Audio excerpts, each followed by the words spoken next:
Hi guys, welcome back to Crimson Rift Africa, where we explore the most disturbing, often overlooked stories from across the continent. If you're new here, this is where crime, horror, and humanity collide. Unfiltered, raw, and deeply African. Today's journey isn't about serial killers or cold-blooded murderers. It's about something far more intimate. Violence born from love. The kind that doesn't hide in the dark, but erupts in living rooms, bedrooms, and the fragile space between trust and betrayal. Across Africa, we've seen women rise as symbols of strength, care, and resilience. But love, when twisted by jealousy and pain, can turn even tenderness into terror. And sometimes, the ones we hold closest are the ones who hurt us the most. From the glittering apartments of Cairo to the quiet suburbs of Abuja, from a prison beauty queen in Nairobi to a lover's quarrel turned fatal in Johannesburg, these are the women whose stories shattered the illusion of romantic safety. Four names, four nations, one chilling truth. When passion burns too hot, love doesn't just fade, it kills. The following story contains discussions of violence, death, and domestic abuse that may be disturbing to some viewers. These cases are presented for educational and documentary purposes, not to sensationalize or glorify the crimes involved. We aim to shed light on the human stories behind the headlines, the warning signs, the social pressures, and the tragedies that too often go unseen. Viewer discretion is strongly advised. It was just after midnight in Alexandria, Johannesburg. A loud argument broke the silence of the neighborhood. Inside that small house, one of South Africa's most loved rappers, Flabba, was with his girlfriend, Sindisiwe Mankele. Moments later, he would be lying on the floor with a fatal stab wound to his chest. By morning, the news of his death would shock the entire country, leaving many asking one question: what really happened between Flabba and Sindisiwe that night? Nkululeko Habedi, better known by his stage name Flabba, was born on the 19th of October, 1977, in Orlando West, Soweto. He grew up during a time when South Africa was still finding its new identity, and music became one of the few places where young people could express themselves freely. Flabba had a natural gift for words. He could turn everyday struggles into verses that people connected with. In the late 1990s, he joined the hip-hop group Squatta Comp, and together they changed the sound of South African rap. Their music spoke about real life, love, pain, poverty, and dreams, and for a while they ruled the charts. Flabba's humor and charisma made him a fan favorite, but behind the success, there were personal battles. He had a daughter with his longtime partner and later wife, Nompilo, but their marriage didn't last. As the years went on, his career slowed down, and the fame that once brought him joy began to fade. Still, to many who knew him, Flabba remained the same. Sindisiwe Mankele was born on the 20th of February 1989 in the small town of Newcastle, KwaZulu-Natal. She was the youngest of four children and grew up in a close-knit family that valued education and faith. But her life was marked by loss from an early age. In 2008, tragedy struck when her mother and all three of her siblings passed away. Years later, her father and grandmother would also die, leaving her as the only surviving member of her immediate family. Despite everything she had been through, Cindy was determined to build a better future for herself. She moved overseas to study, first spending time in Spain and later settling in Ireland, where she enrolled at Griffin College in Dublin to pursue a degree in economics. Friends described her as intelligent, ambitious, and gentle, though she carried a sadness that never quite left her. Cindy and Flabba's story began years before everything went wrong. They first met in 2006, and she was still a teenager, just 17, and he was already a rising star in South Africa's hip-hop scene. At the time, Cindy was young, impressionable, and drawn to his energy. But when she learned that Flabba was still married, she decided to end things. For a long time, their lives moved in different directions. Cindy went overseas to study, focusing on building a future far from the chaos of fame. But in 2013, fate brought them together again. They reconnected online, and soon after, what started as casual conversations turned into something more serious. By then, Flabba was divorced, and Cindy was back in South Africa for visits. They began dating again, this time believing it could really work. At first, everything seemed perfect. They went out together often, shared laughter, and looked like a couple deeply in love. But underneath that picture, their relationship was far from calm. Friends and family would later describe it as on and off, marked by intense passion, but also constant fighting. Arguments over money, jealousy, and loyalty became frequent. Cindy was studying and working toward her degree abroad, while Flabba's career had started slowing down. That shift in power made things tense. He accused her of being distant and unfaithful. She accused him of being controlling and insecure. Both of them had their own side of the story, but what everyone agreed on was that their love could turn volatile in a matter of seconds. In the months before the tragedy, their arguments grew worse. Witnesses said they often fought about finances, and one of their biggest disagreements happened when Flabba accused Cindy of being a gold digger.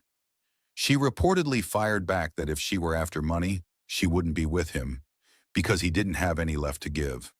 Still, they always seemed to make up, until that final night. A night that began with music and laughter would end in a fight so violent that it changed both their lives forever. It was the early hours of March 9th, 2015, when everything changed. That night, Cindy and Flabba had gone out with friends to a club in Johannesburg. The evening started off lively. Music, drinks, laughter. But as the hours passed, jealousy began to simmer beneath the surface. According to witnesses, the couple was seen arguing after Flabba noticed Cindy talking to other men. He accused her of being unfaithful and at one point grabbed her wrist in anger, calling her a gold digger.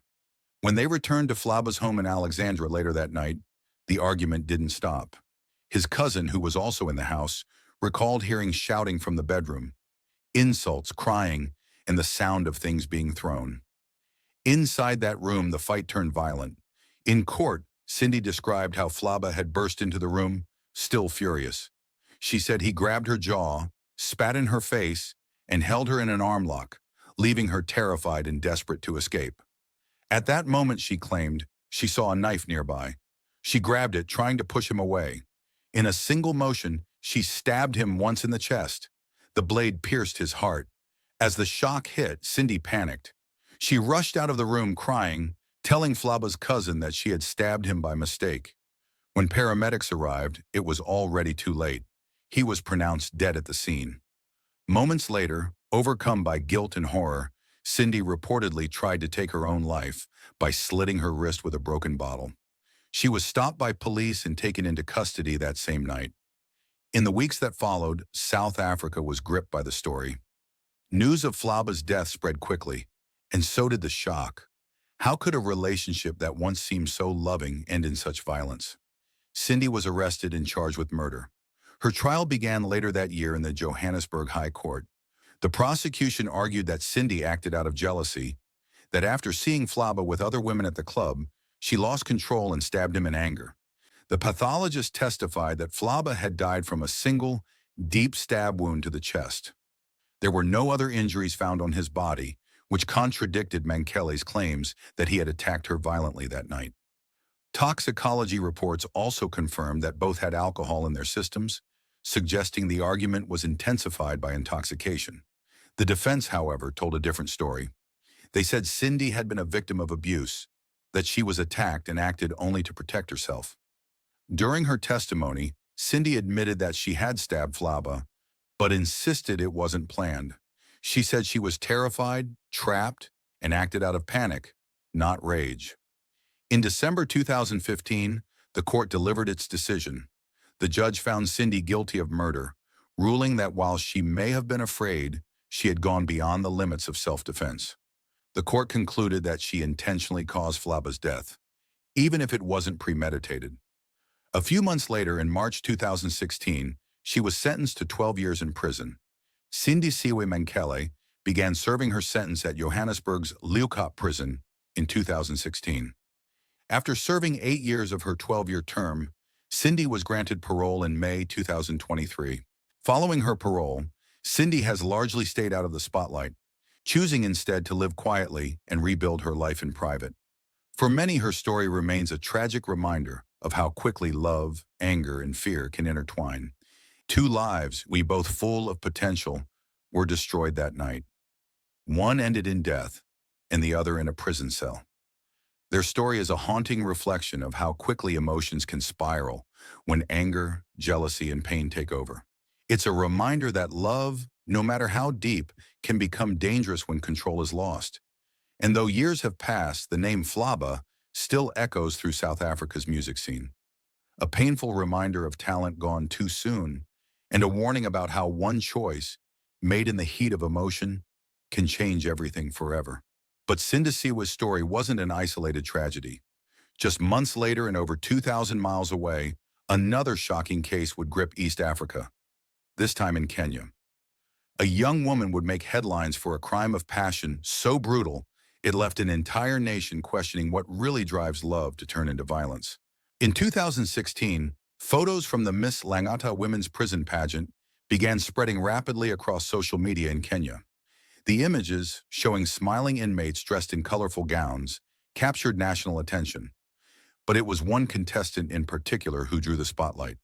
Standing tall, graceful, and confident, she walked across the small stage set up inside Langata Prison. Her beauty, poise, and charm instantly captivated the public. On social media, Kenyans debated the morality of holding beauty pageants for prisoners. But what truly shocked many was the revelation that the woman now trending wasn't serving time for theft or fraud. She was on trial for murder. Few who admired her radiant smile in those viral photos knew the dark story that had brought her there. A story of love, betrayal, and a brutal killing that left a young man dead and a nation stunned. Before her name became synonymous with one of Kenya's most shocking love crimes, Ruth Kamande was just another young woman trying to make her way in Nairobi. Born in 1994 and raised in the densely populated neighborhood of Dandora, Ruth's early life was shaped by modest means and big ambitions. Ruth's journey into adulthood was marked by hustle and hope. She took on odd jobs, working as a hairdresser and later as a sales agent. But beneath that drive for success was a growing desire for validation and affection. She wanted stability, attention, and the kind of love that could anchor her dreams. In 2015, she believed she had finally found that love in a man named Farid Muhammad. She was wrong. Farid Muhammad Halim was just 24 years old when his life was cut short. Those who knew him described him as intelligent, disciplined, and deeply devoted to his family. Farid's childhood, however, wasn't easy. He and his sister grew up in a home shadowed by domestic violence, an experience that left lasting scars. When their mother passed away, life became even more difficult. Yet despite the hardships, Farid refused to let his circumstances define him. He excelled in school, performing exceptionally well in his exams, and after high school, he joined the University of Nairobi, where he pursued a degree in computer science. Shortly after graduation, he landed a position as a data analyst, quickly rising through the ranks to become a supervisor. Family members remember him as respectful and grounded, a person who avoided confrontation and always looked out for others. But despite his calm and focused nature, Farid found himself entangled in a relationship that would ultimately destroy his life. The relationship between Ruth and Farid was anything but ordinary. From the outside, it might have seemed like a typical young romance, but beneath the surface, their love story was intense, possessive, and unstable. No one really knows how they met, but by 2015, Ruth and Farid were inseparable. Friends later described their relationship as toxic, a cycle of affection and arguments that seemed to grow worse over time. Farid's sister recalled the first time Ruth appeared at her workplace, introducing herself as Farid's girlfriend. Ruth had come alone and insisted on making her presence known. It was a gesture that hinted at insecurity and control, traits that would become more visible as time went on. Months later, Ruth reached out to Farid's sister again, saying she wanted a girl-to-girl talk. She confessed that she loved Farid deeply, but felt her love wasn't being returned. She even mentioned plans to travel to Lebanon to work, hoping the distance would help her move on. But after Farid's sister encouraged her to stay in Kenya and focus on her future, Ruth decided not to leave. Her promise to move on didn't last. Despite trying to see other people, Ruth continued to pursue Farid. He, on the other hand, was growing increasingly distant. Fareed's uncle later testified that Fareed had confided in him about the relationship. He said Ruth was persistent to the point of obsession. Even after Fareed moved to a new apartment to create space, she still found her way back into his life and into his home. Fareed told his uncle that Ruth refused to leave his apartment no matter what he said. The relationship had become a battlefield of emotions. And within that tension, the seeds of tragedy were already being sown. It was a quiet Sunday morning, September 20th, 2015, when the peace of Nairobi's Buruburu estate was shattered by desperate screams for help. The cries came from Fareed's apartment. Neighbors rushed to his door, alarmed, but it was locked from the inside. What happened inside that small room in the hours leading up to his death would later be pieced together from witness statements, forensic evidence, and Ruth's own testimony. According to Ruth, the trouble began the night before. She claims she had stumbled upon old love letters in Fareed's house, messages from women he had known years earlier. When she confronted him, he tore the letters up, insisting they meant nothing. But the argument didn't end there.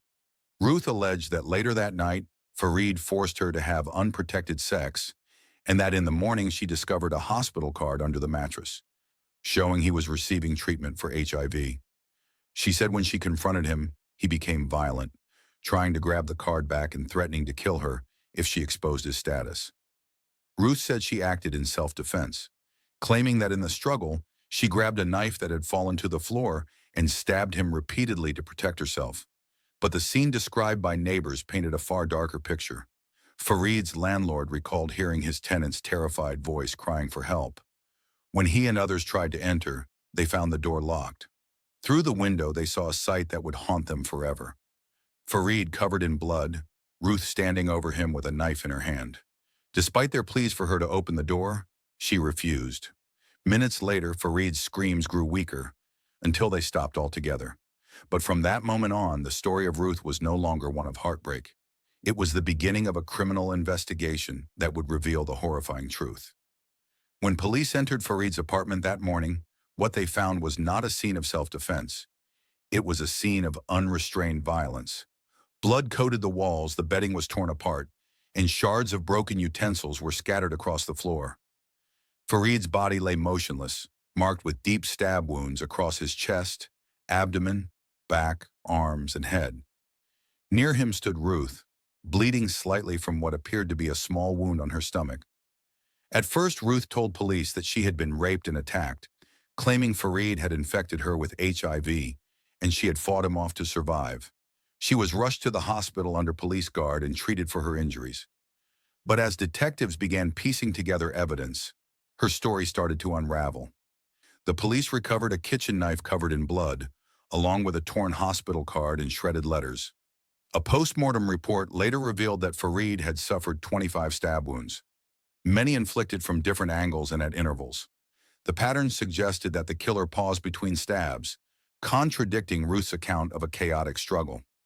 Even more damaging was the medical examination of Ruth herself.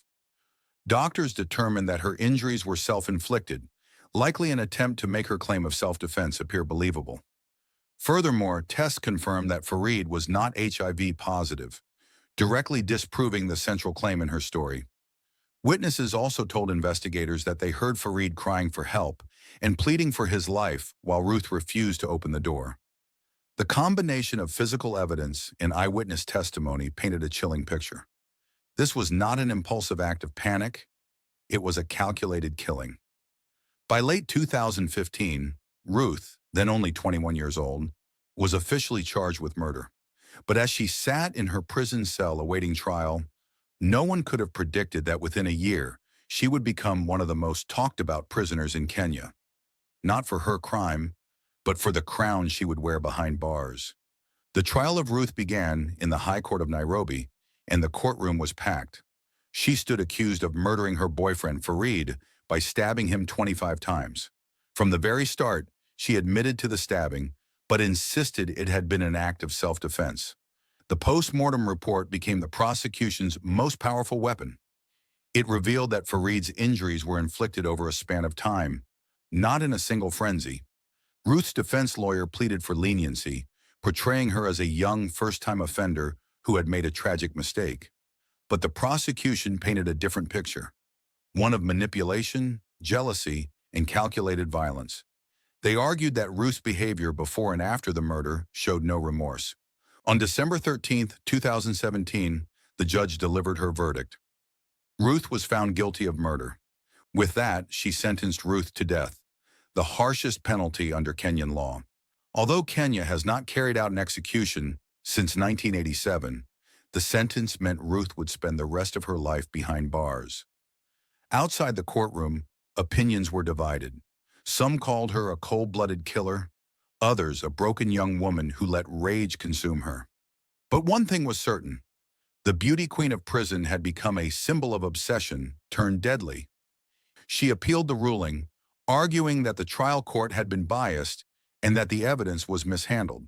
But in 2021, the Court of Appeal upheld the conviction.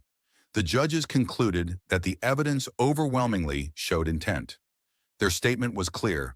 Her defense team then sought a review before the Supreme Court of Kenya, but the death sentence remained in place. Though, like all such cases in Kenya, it effectively meant life imprisonment. But for Fareed's family, the decision brought closure. Meanwhile, Ruth continued to live behind bars, studying theology, writing poetry, and mentoring other inmates. During her time in prison, she focused on rehabilitation and education, determined to transform her life beyond the headlines that once defined her. In November 2024, she achieved a remarkable milestone, graduating with a law degree from the University of London. She had pursued her studies while serving time at Committee Maximum Prison, a rare accomplishment for any inmate. At her graduation ceremony, Ruth spoke publicly about her journey of redemption, emphasizing the importance of education, faith, and personal growth. Today, Ruth remains in prison, serving a life sentence for the 2015 murder of her boyfriend. The story of Ruth and Fareed isn't just about jealousy or violence. It's a mirror reflecting the dark side of love, obsession, and control. But Ruth's case wasn't the end of these deadly love stories. Just 2 years later, and nearly 2,000 miles away, another tragedy would unfold. This time in Nigeria. A young woman named Mariam Sanda would be accused of killing her husband in a moment of rage, a case that would once again blur the line between love, anger, and obsession. In January 2020, a Nigerian court delivered one of the most shocking verdicts in recent history. Mariam, a young mother of 2, was sentenced to death by hanging for killing her husband. As the judge pronounced the sentence, Mariam broke down in court, crying out for her mother. But behind this emotional moment was a story of jealousy, violence, and influence that gripped the entire nation. Mariam Sanda was born into privilege in Abuja. She was the daughter of a respected Nigerian official. Her family belonged to Abuja's upper-class society, known for its influence in both business and politics. From an early age, Mariam was exposed to a life of comfort and opportunity. By her early 20s, Mariam was already well known within Abuja's social circles. It was within this same environment that she eventually crossed paths with Bilyaminu Bello, heir to another politically connected family. Their relationship developed quickly. Bilyaminu Bello, often called Bamino, was born on March 5, 1984, into one of Nigeria's most politically connected families. Professionally, Bilyaminu worked as a design engineer and later as a civil engineer. Despite his accomplishments and family connections, he maintained a low profile. Before his marriage to Mariam, Bilyaminu had been married once, though that union ended in divorce. By 2015, he remarried, further tying together 2 prominent families in Abuja's social and political circles. At first glance, their marriage appeared stable. They lived in Abuja and were active in social circles, presenting the image of a young, prominent couple. However, behind closed doors, their relationship was fraught with tension, jealousy, and domestic conflict. Mariam was described as jealous and controlling, reportedly monitoring Bilyaminu's movements and phone communications. The relationship was further strained by allegations of infidelity. Bilyaminu's supposed unfaithfulness was a persistent source of conflict. The marriage also followed a cyclical pattern of abuse and reconciliation. Fights often escalated into threats and violence, followed by temporary periods of calm. Despite these challenges, the couple had a daughter in 2017, and Miriam was 3 months pregnant with their second child at the time of the incident. Nevertheless, the constant fighting, jealousy, and episodes of violence created a strained family environment. Observers later noted that the intensity and persistence of these arguments foreshadowed the tragic escalation that would occur in November 2017. On the night of November 18, 2017, what began as an ordinary evening between friends turned into one of Nigeria's most shocking tragedies. Inside their home, Bilyaminu and his wife Mariam were hosting their friend Ibrahim Muhammad. The three sat together watching television, the faint glow of the screen lighting the room as soft clouds of shisha smoke drifted through the air. Everything seemed calm, at least for a while. Then Mariam called her husband upstairs. Ibrahim stayed behind, his attention still on the TV. A few minutes later, muffled voices rose from above, followed by a heavy thud. At first he ignored it. Soon someone came running to call him upstairs. When Ibrahim entered the bedroom, he froze. The sight before him was chaotic. Mariam and Bilyaminu were locked in a violent struggle, their hands clutching each other's necks as they shouted. Ibrahim rushed forward and pulled them apart, pleading for calm. Mariam's eyes burned with rage. She turned to Ibrahim and shouted that she wanted a divorce, that she wouldn't leave until her husband ended the marriage that night. When Bilyaminu refused to say the words, her anger only deepened. She grabbed a glass bottle, smashed it against the wall, and lunged forward. Ibrahim caught her just in time, wrestling the sharp piece from her hand. Bilyaminu quickly took the bottle and went downstairs to throw it away, trying to end the madness. But Mariam screamed after him, threatening that she would cut off his manhood if he didn't divorce her that very night. Fearing that things could get worse, Ibrahim called Bilyaminu's uncle and cousin to come help. When they arrived, they met a tense scene, the couple silent, exhausted from arguing. The uncle spoke softly, urging them to calm down and leave the rest for another day. Eventually, everyone seemed to settle. Later that night, around 11 p.m., Ibrahim and Bilyaminu went out to treat the minor injuries from the fight. They stopped by a pharmacy, withdrew some money, and then returned home. The house was quiet again. Ibrahim stayed a while longer, then decided to leave around 1 a.m. As he stepped out, Bilyaminu told him he wouldn't go back inside until Mariam had fallen asleep. Those would be his last words to his friend. Hours later, Ibrahim's phone rang. On the line was Bilyaminu's brother, his voice trembling. "Ibrahim," he said, "come to my Tama hospital. Something's happened." When Ibrahim arrived, chaos had already consumed the hospital. Family members wept uncontrollably, voices echoing through the corridor. And then he saw him, his friend lying motionless on a stretcher, blood staining the white sheets. Bilyaminu's wounds told their own story. He had been stabbed 3 times, once in the chest, once in the shoulder, and once in the thigh. There were bite marks on his fingers and arms, bruises across his neck, clear evidence of a violent struggle. Doctors said Mariam had brought him in herself, claiming he fell on a broken shisha pot during a fight. But the wounds were deep and precise, the kind only a knife could cause. As both families arrived, disbelief turned to suspicion. They decided to head to the police to report what had happened. But on their way, Mariam's mother and brother diverted to the couple's home, accompanied by a police officer who was told to wait outside. When investigators eventually reached the house, the scene had changed completely. The floor had been cleaned. The blood was gone. The weapon was missing. Only scattered flower vases and a few broken items remained. A poor attempt to stage a domestic accident. It was immediately clear that someone had tampered with the evidence. That single discovery turned what could have been a domestic tragedy into a full-blown murder investigation. Witnesses later confirmed that Mariam had repeatedly tried to grab sharp objects that night, each time stopped by Ibrahim. Now there was no stopping the law. By morning, the news had spread like wildfire across Abuja. The son of a prominent political figure was dead, allegedly at the hands of his wife. What began as a private argument between husband and wife had spiraled into a national scandal, one that would expose power, privilege, and the haunting truth behind one of Nigeria's most tragic love stories. Investigators relied on circumstantial evidence, witness testimonies, and inconsistencies in Mariam's account. The murder of Bilyaminu Bello set off one of Nigeria's most high-profile domestic homicide trials, capturing the attention of the public and media from the very start. Following her arrest, Mariam Sanda was arraigned in court along with her mother and brother, who were initially charged with obstruction of justice for allegedly tampering with the crime scene, although these charges were later dropped.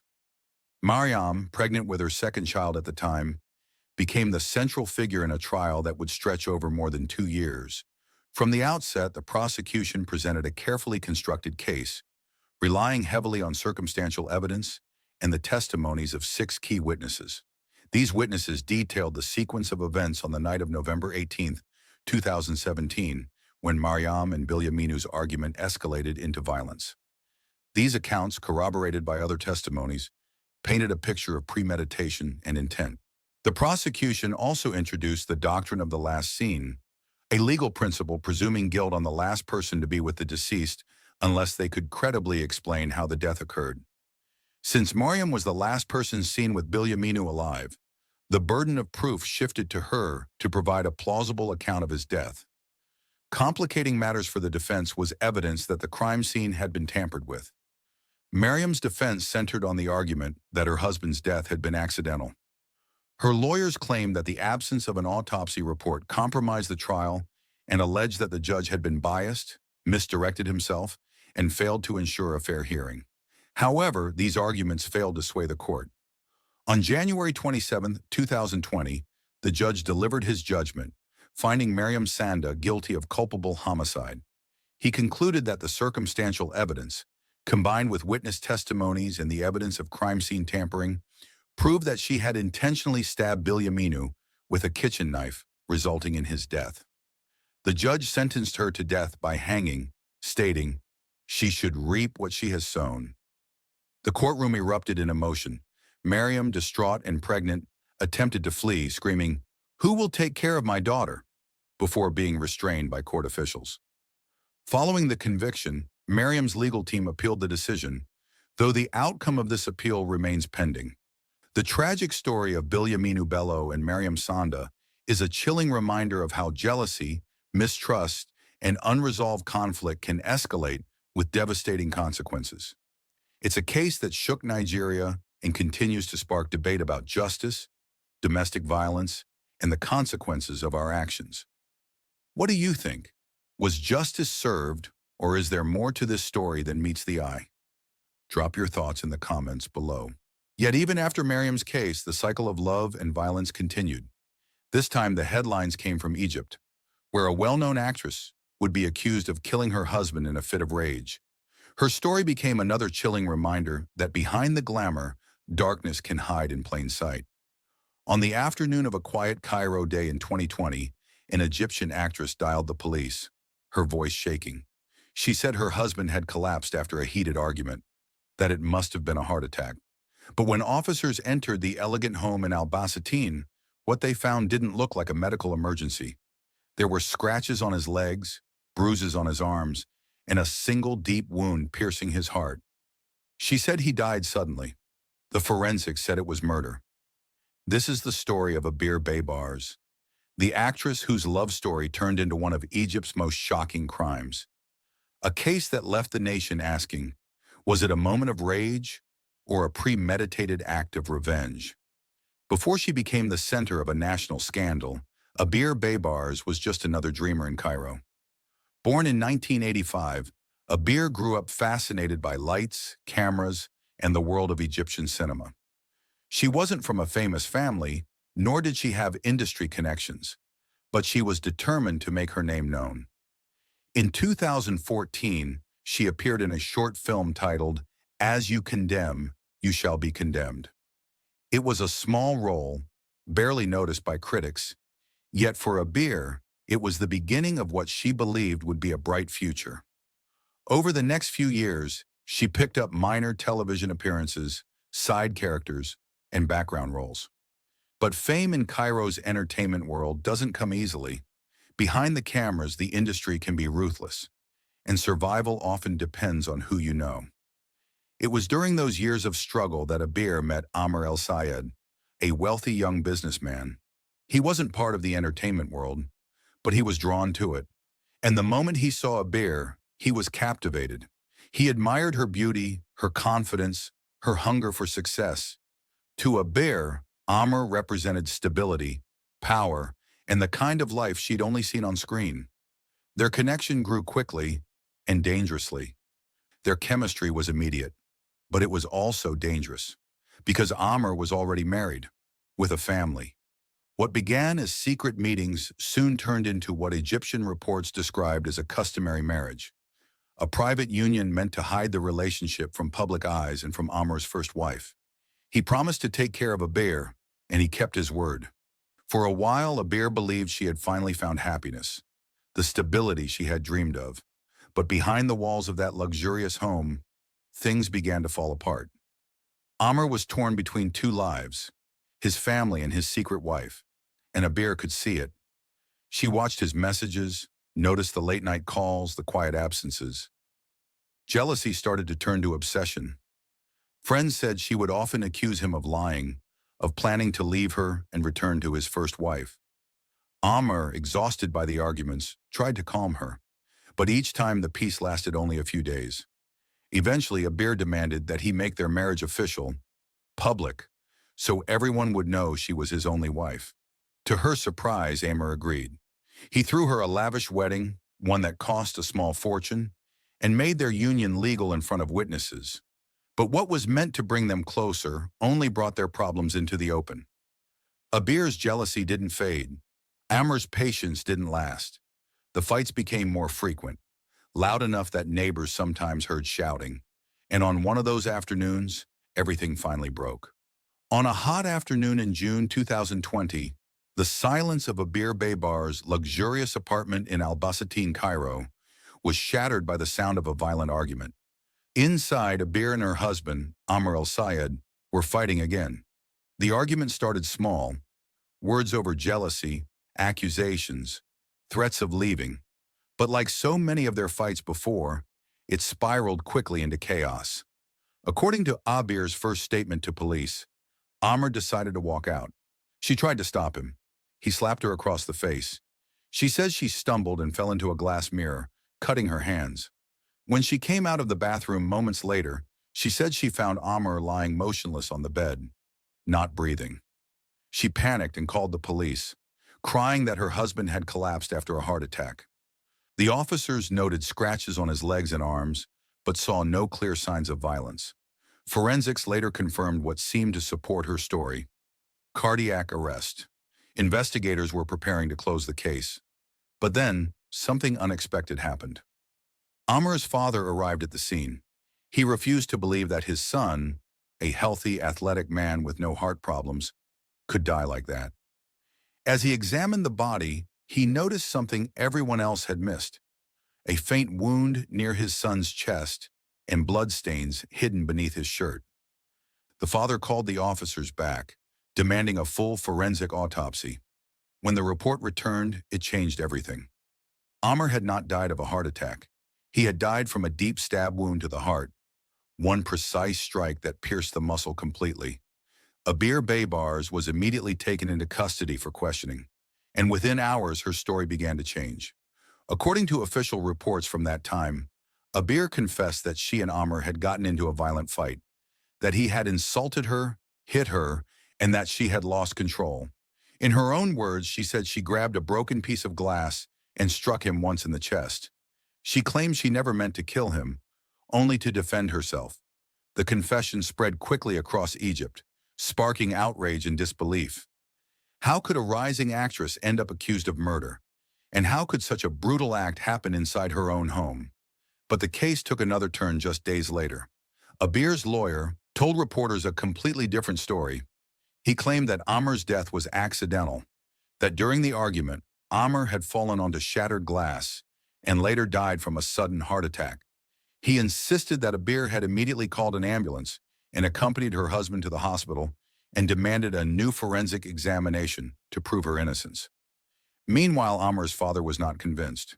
He told the press that his family had been shocked to receive a burial permit listing heart attack before they were even informed of the autopsy results.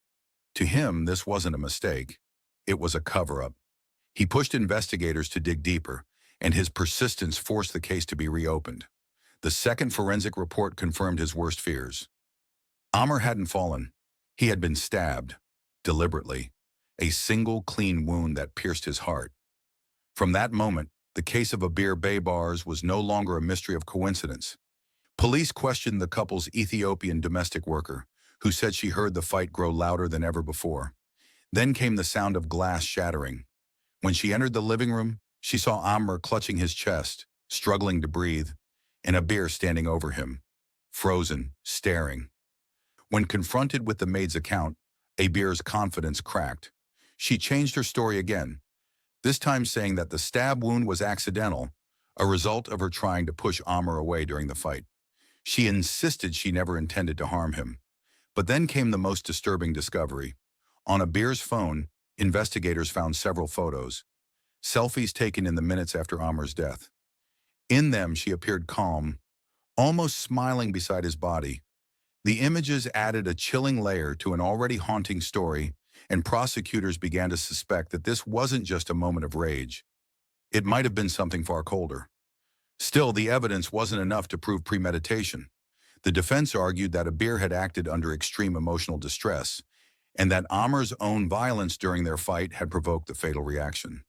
After months of hearings, the Cairo Criminal Court reached its verdict. Abir Baybars was found guilty, not of premeditated murder, but of beating that led to death without intent. Her sentence, 7 years in prison. To Amr's family, it was an outrage, a light punishment for what they saw as a deliberate killing. But to others, it was the story of a woman trapped in a toxic marriage that ended in tragedy. In the end, the death of Amr el-Sayed remained shrouded in contradiction. Two stories, one body, and a nation still divided over what really happened that afternoon in June 2020. And so, the case of Abir Baybars, the actress who once dreamed of fame, became a national obsession. Was she a victim of abuse pushed beyond her limits? Or a woman who planned the perfect crime and hid it behind tears? The courts gave their verdict, but the truth, the real truth, may have died with Amr el-Sayed that day. What do you think? Was it self-defense or cold-blooded murder? Share your thoughts in the comments, because in stories like this, justice isn't always as clear as it seems. That brings us to the end of today's video. If you stayed until the end, thank you so much for watching. If you found this case as interesting, don't forget to like the video, subscribe to the channel, and hit the notification bell so you never miss an upload. Stay safe, take care, and I'll see you next time.